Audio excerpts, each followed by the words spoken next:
자, 이번 시간에는 공황이라는 것은 왜 우리한테 위험하지 않은가에 대해서 설명하는 시간을 갖도록 하겠습니다.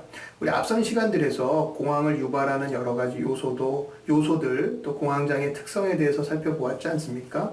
그럼에도 불구하고 공황이라는 것은 그래도 안 오는 게 좋고, 오면은 우리한테 뭔가 피해를 줄 것이다라는 그런 생각들을 하실 겁니다. 그런데 실제로 공황은 우리한테 위험하지를 않습니다. 공황이 아무리 와도 우리한테 어떤 큰 데미지를 입히지를 않습니다. 그것에 대해서 오늘 정확하게 설명하는 시간을 가져보려고 합니다. 공황이 와도 뭔가 나한테 위험하지 않다라는 확신이 있어야 공황을 우리가 수월하게 받아들이고 넘어갈 수 있기 때문입니다. 제가 저번에 말씀드렸을 거예요. 다리에 쥐가 나는 것과 공황을 비교했는데, 다리에 쥐가 났을 때 우리가 그것을 비교적 수월하게 견뎌낼 수 있는 것은 쥐라는 게 결국은 우리한테 크게 뭔가 위험하지 않다라는 확신이 있기 때문입니다. 근데 공황은 야, 이러다가 정말 심장병 생기는 거 아니야? 이러다가 내가 정말 미치는 거 아니야? 이렇게 공황이 자주 오다가는 내가 정말 컨트롤을 잃고 뭔가 나도 모르는 어떤 엉뚱한 행동을 해버릴 것 같다라는, 또 몸이 망가져 버릴 것 같다라는 이런 어떤 공포가 이면에 있기 때문에 공황이 더 큰 불안을 유발하는 것입니다. 자, 뭐 말이 길었는데요. 공황이 왜 우리한테 위험하지 않은지를 이제 우리 오늘 소개하는 시간이 되겠습니다. 사실 공황 그렇게 얘기하는데요. 공황이 아주 일어나지 않아야 될 특별한 증상은 아닙니다. 공황은 사실은 꼭 필요한 증상이고, 또 누구나 한 번쯤은 증상을 겪게 됩니다. 자, 공황에 대해서 설명하기 위해서는 우리가 원시시대의 이야기를 참 많이 하는데요. 자, 이제 원시시대의 상황을 한번 생각해 보십시오. 원시인들은 목표가 단순합니다. 인생의 목표가 단순합니다. 뭔가 뭐 거창한 목표가 없죠. 최대한 오래 사는 것이 원시인들의 목표입니다. 위험이 곳곳에 산재해 있기 때문에 그렇습니다. 자, 그런 원시인들이 가령 앞에 뭔가 잘 정체를 알 수 없는 뭔가 그림자가 탁 생겼다고 해봅시다. 맹수같이 생긴 그림자가 딱 앞에 보였다고 해봅시다. 그럴 때 원시인들의 몸과 마음에서는 어떤 변화들이 생길까요? 어떤 변화가 생겨야 그 원시인이 살아남을 수 있습니까? 일단은 뭐 두 가지 중에 하나지 않습니까? 탁 뭔가 위험한 물체가 앞에 탁 놓였다고 하면, 자, 도망을 가거나, 가령 뭐 아주 센 맹수 같으면 무조건 도망을 가는 게 나을 수도 있죠. 아니면 즉시 싸워서 뭔가 제압을 하거나, 이 두 가지 행동 중에 뭔가를 취해야 될 겁니다. 이것을 우리가 이제 싸움 도주 반응 이렇게 이야기하는데요. 심리학에서는 싸움 도주 반응이라고 합니다. 내가 위험을 딱 처했을 때 싸울 것이냐 도망갈 것이냐, 이런 상황에 놓였을 때 우리 마음과 몸에서 일어나는 변화들을 싸움 도주 반응이라고 합니다. 좋습니다. 싸우거나 도망가거나 어쨌든 우리 몸에서 일어나는 일은 똑같습니다. 일단 근육에 힘을 써야 됩니다. 뭐 도망가거나 싸우거나 이 근육들이 힘을 받아야 되잖아요. 그러려면 혈관들이 빨리 산소를 근육에 제공을 해야 됩니다. 큰 근육들, 뭐 이두박근이라든지 우리 허벅지 근육이라든지 뭐 이런데 이제 혈관들이 막 산소를 제공을 해야 됩니다. 그러려면 심장이 매우 빠르게 또 혈압이 올라가야 됩니다. 그래서 두근두근 또 맥박도 빠르게 뛰는 이런 것들이 이제 생기게 되겠죠. 그런데 이 큰 근육들이 이렇게 긴장을 하고 수축이 되면, 싸우려고 또는 도망가려고 수축이 되면 이 작은 혈관들에, 이 손과 발에 있는 작은 혈관들에는 오히려 혈액이 잘 가지를 못합니다. 그래서 손발은 오히려 저리고 떨리기도 하고, 감각이 약간 무뎌지기도 하고, 꼬이기도 하고, 이제 이런 증상들이 또 반면에 생길 수 있습니다. 또는 소화기관은 어떻습니까? 내가 지금 싸우거나 도망가야 되는 그런 절체절명의 위기 앞에서 소화시키고 있을 여유가 없죠. 소화기관에는 혈액들이 거의 가지 않습니다. 그 혈액을 아껴서 큰 근육들로 보내기 때문이죠. 그래서 소화가 되지 않고 복통이 온다든지, 이제 이런, 또 속이 메슥메슥거리고 토할 것 같다든지 이런 증상들이 유발되게 됩니다. 땀은 어떨까요? 땀은 굉장히 많이 납니다. 땀이 왜 많이 나냐면 어떤 위험 상황에 있을 때 미끄러져서 도망갈 수 있도록 이렇게 땀이 굉장히 이제 많이 나게 됩니다. 몸에는 이런 변화들이 당연히 일어나는 것이 정상입니다. 그 원시인이 살아나기 위해서는 심장이 폭발적으로 뛰어야 되고 큰 근육줄이 긴장돼서 뻣뻣해지고 손끝과 발끝은 오히려 저리고 떨리게 되는, 또 땀이 많이 나고 소화는 되지 않고 메슥메슥거리는, 또 입에는 마찬가지로 침은 마르게 되는 이제 이런 증상들이 생기고, 눈은 오히려, 그러니까 눈 이런 말초적인 데는 혈액이 잘 가지를 않아서 눈도 좀 뿌얘지고 입도 마르고 이제 이런 증상들이 생기게 되는 것이에요. 생각은 어떻습니까? 몸은 그렇다 치고 생각은 굉장히 불안하게 됩니다. 불안한 생각들이 일부러 막 유발이 됩니다. 원시인이 뭔가 앞에 그림자가 있는데 태평하게 아유 저거는 맹수 아니겠지, 괜찮을 거야, 어제도 괜찮았는데, 이렇게 태평하게 되면 어느 순간 잡아먹히겠죠. 그래서 당연히 뇌는 자꾸 불안한 생각을 일부러 더 먼저 합니다. 아, 저것은 분명히 큰 맹수일 거야. 잘못하면 난 죽을지도 몰라. 빨리 여기서 탈출해야 돼. 어떻게 하면 도망갈 수 있을까? 절대 안심하면 안 돼. 뭔가 잘못됐어. 이런 생각들로 마음을 가득 채우게 됩니다. 아주 불안해지고 뭔가 잘못됐고 여기서 도망쳐야 된다는 생각이 강력하게 들게 되겠죠. 또는 지금 빨리 뭔가 싸워야 된다라는 이런 생각이 들지도 모르겠죠. 어쨌든 불안함 이런 것들이 또 가득 차게 됩니다. 자, 어떻습니까? 제가 설명했던 원시인이 뭔가 위험과 맞닥뜨렸을 때 일어나는 이 변화들이 어떻습니까? 아마 들으시면서 눈치챘겠죠? 이게 바로 공황 아닙니까? 공황이라는 증상이 정확하게 원시인한테 일어나고 있는 것이죠. 우리도 마찬가지입니다. 우리의 뇌도 그 당시의 뇌와 거의 똑같기 때문에 위험이 있다라고 생각을 하면 이런 어떤 증상들이 일사불란하게 일어나게 되어 있습니다. 자, 마찬가지로 얘기를 해볼까요? 여러분들이 딱 강도를 갑자기 만났다고 해보세요. 갑자기 딱 길거리 가는데 강도가 앞에 딱 있습니다. 어떻게 돼야 돼요? 도망가야겠죠? 도망가야 되면 아까 얘기했듯이 심장 막 폭발적으로 뛰고 일어났던 증상들 그대로 일어나겠죠. 그게 공황 아닙니까? 근데 막 강도한테도 막 도망치면서 여러분들이 속으로 야 이게 지금 공황이네, 내가 몸이 잘못됐네, 내가 왜 이러지, 내가 쓰러지겠네, 이런 생각합니까? 강도가 막 뒤에서 오는데 막 도망가면서 강도를 이제 따돌렸어요. 그래서 어디 이제 몰래 들어가서 후 쉬면서 야 내가 몸이 왜 이러지, 잘못됐네, 이럽니까? 그러지 않죠. 야 강도 때문에 진짜 큰일 날 뻔했네, 이렇게 생각하겠죠. 왜냐하면 그때 일어나는 일들이 너무나 정상적이라는 걸 알기 때문에 그 일들을 공포로서 내 몸에 생긴 그 변화들을 공포로 받아들이지 않는 겁니다.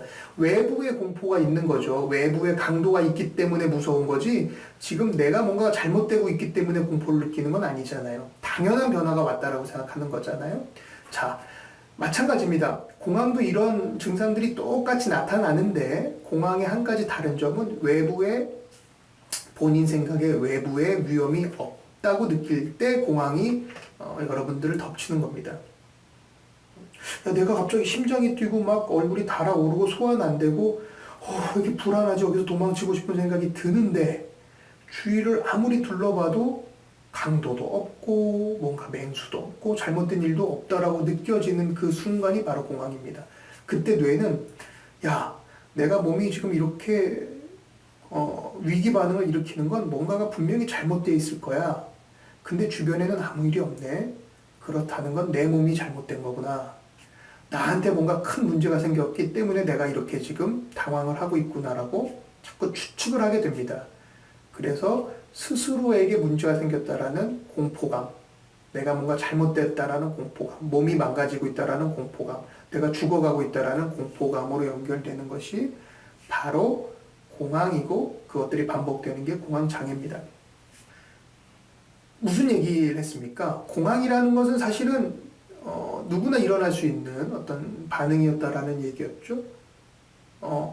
솔직히 이런 겁니다. 공황이라는 건 정말 내 몸과 마음이 정확하게 움직이고 있다라는 뜻이에요. 위험이 있을 때 정말 일사불란하게 비상명령이 쫙 내려져서 몸과 마음이 일사불란하게 싸움 또는 도주 반응을 나타내고 있기 때문에 공황이 일어나는 분들은 사실은 비상체계가 너무 잘 갖춰져 있는 겁니다. 잘 움직이고 있는 거예요. 너무 잘 움직이고 있는 거예요. 나라에서 민방위 훈련할 때 사이렌만 울려도 촉촉촉촉 알아서 일사불란하게 움직이고 있는 게 바로 공황으로 고생하는 분들의 몸과 마음입니다. 이런 분들이 원시 시대에 살았다면 어땠을까요? 이런 분들이 원시 시대에 살았다면 정말로 오래 살아남으셨을 거고, 그런 분들이 뭐 위대한 그런 사람으로 추앙받았겠죠. 근데 이제 공황의 문제점은 그렇게 위험이 있지 않은데 공황이 시작된다는 거에 있습니다. 그러니까 막 심장이 빨리 뛰는 것도 문제가 아니에요. 소화가 안 되는 것도 문제가 아니에요. 어지러워서 쓰러질 것 같은 것도 문제가 아니에요.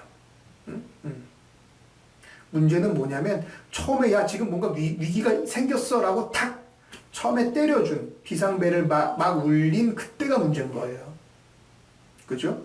지금 위기라고 느꼈던 그래서 비상벨을 막 울려서 민방위 훈련에 들어가게 한 이제 그게 문제인 겁니다. 그래서 우리가 앞에 공황 기록지에서도 누누이 첫 증상이 무엇인지 그렇게 신경을 썼던 겁니다. 여러분 조금만 더 설명을 자세히 드리겠습니다. 공황 때 일어나는 증상들이 왜 위험하지 않은지에 대해서 설명을 드린 거고요. 공황장애 증상들이 왜 필요했는지, 심장이 왜 뛰는 것이 필요했는지, 근육에 힘을 주기 위해서라는 얘기, 또 소화기관은 왜 안 되는지, 땀은 왜 나는지, 이제 이런 얘기들을 이제 쭉쭉 했었죠. 근데 가끔 이런 질문을 하세요. 근데 쓰러지는 건요? 기절하는 건요? 그거는 도대체 싸움 도망에서 뭐가 필요한 겁니까? 왜 필요한 거예요? 이제 이런 얘기야. 공황으로 기절하는 사람이 있다는데 그렇다면 어쨌든 공황이라는 것은 몸에 해가 되고 있는 거 아닙니까? 이런 얘기들을 가끔 저한테 물으세요. 일단 설명드려야 될 것은 공황으로 인해서 죽은 사람은 단 한 명도 없습니다. 공황은 사람을 죽일 수가 없는 겁니다. 근데 쓰러지는 분, 기절하는 분, 정신을 잠깐 기절하는 분, 이런 분들은 있어요. 근데 정말 드물게 있습니다. 아마 이거 보시는 여러분 중에서 기절하는 분은 없을 거예요. 저도 공황장애 환자 수백 명을 봤지만 실제 기절하는 분은 저는 못 봤어요. 근데 교과서상으로는 있을 수는 있다 이렇게는 돼 있습니다. 근데 그분들은 도대체 기절은 어떻게 봐야 되는 겁니까? 그러면 그것도 우리한테 결국에는 위험 상황을 도망가기 위한 하나의 행동입니까? 반응일까요? 그것도 그렇게 볼 수 있다 이거예요. 기절하는 것까지도 정확한 프로그램에 의해서 움직이는 거다 이렇게 봐야 되는 겁니다. 그게 무슨 소린가 하니 컴퓨터를 한번 생각해 보세요. 우리가 컴퓨터를 막 하는데 컴퓨터가 자꾸 막 다운이 되고 뭔가 문제가 생겨요. 막 팝업창이 막 계속 뜨면서 뭔가가 문제가 생겼어요. 근데 도저히 컨트롤이 안 돼요. 그럼 어떻게 합니까? 리셋 시키잖아요. 컴퓨터를 이렇게 리셋 시키지 않습니까? 그럼 다시 부팅이 되면서 다시 원래대로 돌아와 있죠. 컴퓨터를 껐다 킨다 이거예요. 공황도 마찬가지입니다. 아무리 공황이 우리에게 필요한 동작이었지만 그것들이 너무 과도해져서 자꾸 생각이 공포에 공포를 유발해서 우리의 에너지가 이제 너무나 과소비 또는 소모되는 정도로 공황이 심해지면 뇌는 판단을 합니다. 야, 이제는 내가 도망가거나 싸우기 위해서 이제 공황을 유발했는데 이제는 정말 내 몸에 도움이 안 될 정도까지 올라왔구나라는 순간 뇌는 우리 몸을 한번 껐다 킵니다. 우리 자율신경계를 한번 껐다 키는 것입니다. 자, 이것이 바로 기절입니다. 그래서 잠깐 몇 분 기절하고 일어나면 몸은 다시 세팅이 원래대로 되는 이게 바로 기절의 원리입니다. 그렇게 보면 우리 공황 때 일어나는 이 수많은 증상들은 사실은 엄격한 프로그래밍이 되어 있는 겁니다. 미리미리 되어 있는 거예요. 언제 위험한 상황에서 내가 살아남을 수 있도록 프로그램된 행동에 일사불란한 어떤 반응에 지나지 않습니다. 그러니까 이것을 정확하게만 알고 있으면 야, 공황이 막 일어나도 아이고 내가 지금 뭔가가 조절력을 잃었네, 각자 따로 놀기 시작했네, 내가 미쳐가고 있네, 난 정말 죽을지도 모르겠네, 이런 생각까지는 안 가실 수 있겠죠. 그렇게만 해도 이번 강의 아주 성공적인 겁니다.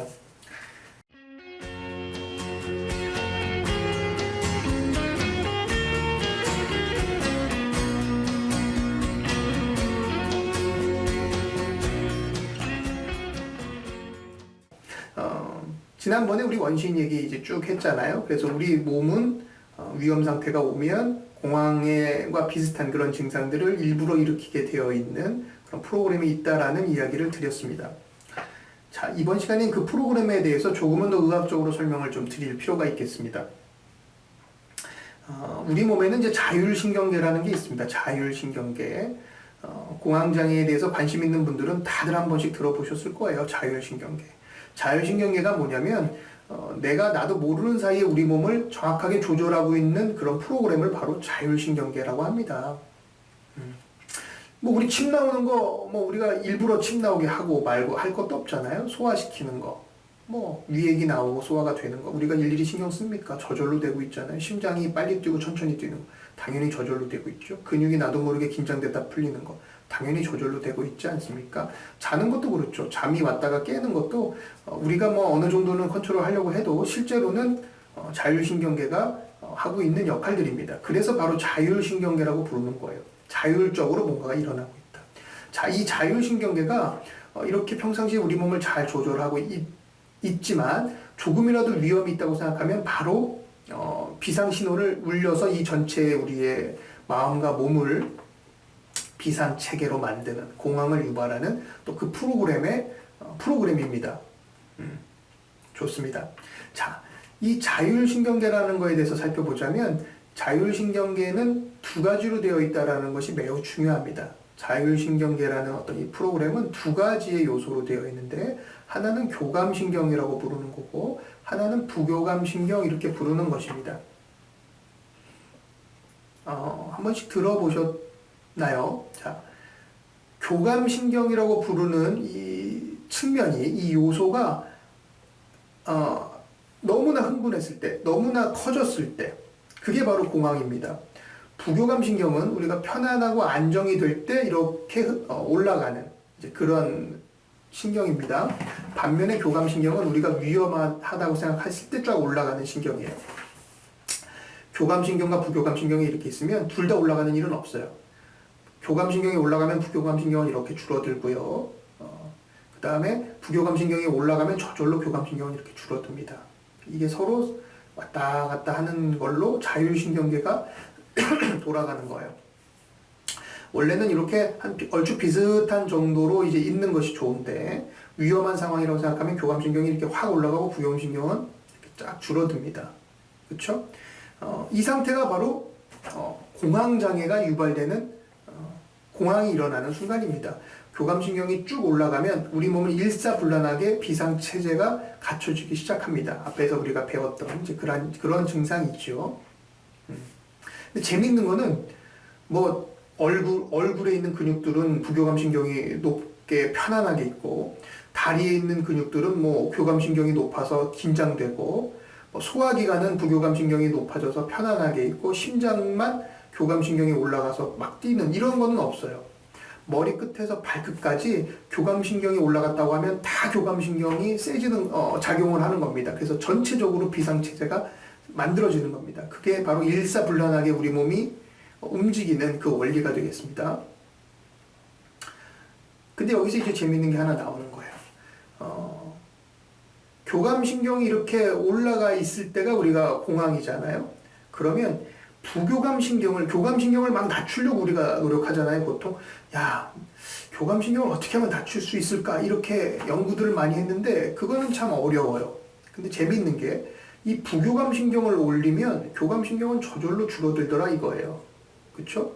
이게 서로 이렇게 움직이니까요. 그래서 공황을 극복하는, 공황을 빨리 없애는, 빨리 사라지게 하는 방법은 교감신경을 빨리 낮춰야 돼 이게 아니고 부교감신경을 어떻게 하면 올릴 수 있을지가 관건입니다. 그게 이제 우리가 앞으로 쭉 얘기해야 될 여러 가지 내용들이 나올 거예요. 부교감신경을 올리는 방법들을 계속해서 좀 설명을 드릴 겁니다. 다시 설명을 해볼게요. 공황이라는 거는 머리끝에서 발끝까지 교감신경이 왕창 흥분하는 거다 이거예요. 그죠? 근데 재밌는 게 전체가 다 교감신경으로 바짝 야 우리 이제 비상사태야 교감 쫙 갔어요. 근데 어떤 한 부분에서 뭐 이건 좀 예를 드는 거니까요. 어떤 팔은 이상하게 부교감신경이 얘네들은 강해요. 교감신경이 아무리 오려고 해도 부교감신경이 너무 강하게 딱 완성돼 있다고 해보세요. 그러면 교감신경으로 바꿔야지 하다가 이 부분을 바꿀 수가 없으면 다시 전체는 부교감 신경으로 거꾸로 활성화가 됩니다. 이 이야기가 뭐냐 하면 이런 거예요. 우리 몸은 교감신경이 활성화되거나 아니면 부교감신경이 활성화되거나 이렇게 하나로 움직이게 되어 있습니다. 가령 바둑판으로 생각해 볼까요? 바둑판이 있는데 그 바둑판 위에는 흰 돌로 쫙 깔려 있거나 아니면 검은 돌로 쫙 깔려 있거나 뭐 하여튼 이 두 가지 중에 하나를 선택해야 된다고 해보세요. 근데 어떤 사람이 흰 돌을 한번 놔볼까? 라고 해서 흰 돌을 막 놓는데 검은 돌이 딱 있는데 그 검은 돌 세 개가 바둑판에 정확하게 접착적으로 너무 세게 붙어 있어서 전혀 떨어지질 않는 거예요. 흰 돌로 바꿀 수가 없는 상황이 된 거예요. 그래서 흰 돌로 막 놓다가 검은 돌 띄려고 막 노력하다가 야 이거는 도저히 뛸 수 없다 생각하면 어떻게 해야 되겠습니까? 그 안에는 한 가지 색만 있을 수밖에 없다라는 규정이 있다고 하면요. 어쩔 수 없이 흰 돌 다 치우고 검은 돌로 다 놓게 되겠죠. 마찬가지예요. 우리 몸도 자 교감신경으로 다 일사불란하게 움직여라고 했는데 어떤 한 부분이 끝까지 부교감신경으로 존재할 수 있다면 또는 부교감신경으로 자꾸만 세력을 만들어 간다면 몸은 오히려 야 그러면 그냥 부교감신경으로 가야 되겠다 이렇게 바꿀 수 있다는 겁니다. 가령 제가 환자분들한테 이렇게 설명을 해요. 자 이제 우리나라 하나의 국가라고 생각해 봅시다. 우리의 몸과 마음을 하나의 국가예요. 근데 이제 계엄령이 쫙 내려지는 게 이제 그 교감신경이 활성화되는 공황 아닙니까? 중앙정부에서 야 지금 위기 상태야 계엄령 해갖고 촉촉촉촉 계엄령이 내려가요. 근데 어떤 하나의 지역에서는 계엄령을 받아들이지 않아요. 지금 위기가 아닌데 왜 그래? 라고 끝까지 야 지금은 편안한 상황이야 라고 계엄령이 전혀 들어가지 않으면 거꾸로 야 다른 도시들도 야 지금 계엄령 별로 필요 없었나 본데 쟤네들은 저렇게 하는데도 잘 지내네. 야야 계엄령 없는 걸로 해. 그냥 위기 아닌가 보다. 중앙정부도 강하게 하다가 지방 뭐라고 할까요? 지방 정부라고 할까요? 지방 기관의 어떤 강한 어떤 지금은 괜찮은 거야라는 메시지를 받아들여서 야 그러면 계엄령 아닌가 보다라고 풀어 이렇게 되는 게 바로 공황이 없어지는 그 순간이다. 자 말이 길었습니다. 자 공황이 왔어요. 공황이 쫙 유발돼서 교감신경이 강해졌어요. 근데 어떤 한 부분만 우리가 부교감신경으로 바꿀 수만 있다면 머리끝에서 발끝까지 다 부교감신경으로 바꿀 필요가 없어요. 어떤 한 부분만 강력하게 부교감신경으로 전환만 시켜놓을 수 있으면 재밌게도 전체가 다시 부교감신경이 활성화되는 즉 공황이 지나가고 몸과 마음이 편안해지는 상황으로 갈 수 있다 이겁니다. 이게 매우 중요한 얘기입니다. 자, 여러 가지 학자들이 그렇다고 하면 부교감 신경을 우리가 활성화시킬 수 있는 방법이 뭐가 있냐를 연구했어요. 그래서 나온 게 두 가지입니다. 아주 효과적으로 일부분을 부교감 신경으로 만들 수 있는 방법이 두 가지가 나왔어요. 그게 바로 복식호흡법과 근육이완법이라고 부르는 겁니다. 공황장애 이것저것 한번 찾아보신 분들은 복식훈련, 복식호흡, 그다음에 근육이완법 다 들어보셨죠? 그게 이렇게 간단해 보이지만 효과를 발휘하는 것은 몸의 일부분을 부교감신경 활성화로 바꿀 수 있는 힘이 있기 때문입니다. 자, 이제 다음 시간부터 우리가 이제 이런 것들을 이제 알려드릴 겁니다. 자, 이번 시간 마무리에서는 잠깐 다른 이야기를 하나 좀 해드려야 되겠어요. 자, 우리 몸이 이렇게 일사불란하게 잘 움직인다. 공통적으로 움직이려고 한다. 이제 이 이야기였잖아요. 우리 저번 동영상에서 설명드렸지만 일사불란하게 움직이는 이게 잘못된 게 아니라 처음에 계엄령이라고 착각을 하는 그 순간이 참 문제다라는 얘기 드렸죠. 근데 처음에 이렇게 계엄령이라고 울리는 그 증상들은 보통 신체 증상에서 출발하게 되겠죠. 처음에 괜찮다가 왜 이렇게 숨이 차지라고 하면서 불안을 유발하는 그 첫 증상. 거기에 항상 생각이 깔려 있죠. 왜 이렇게 문제가 생긴 거 아닐까? 숨이 차면서 그 들어가는 그 생각. 그래서 신체 증상하고 생각을 우리가 처음에 계엄령을 울리지 않도록 잘 조절하는 것이 매우 중요합니다.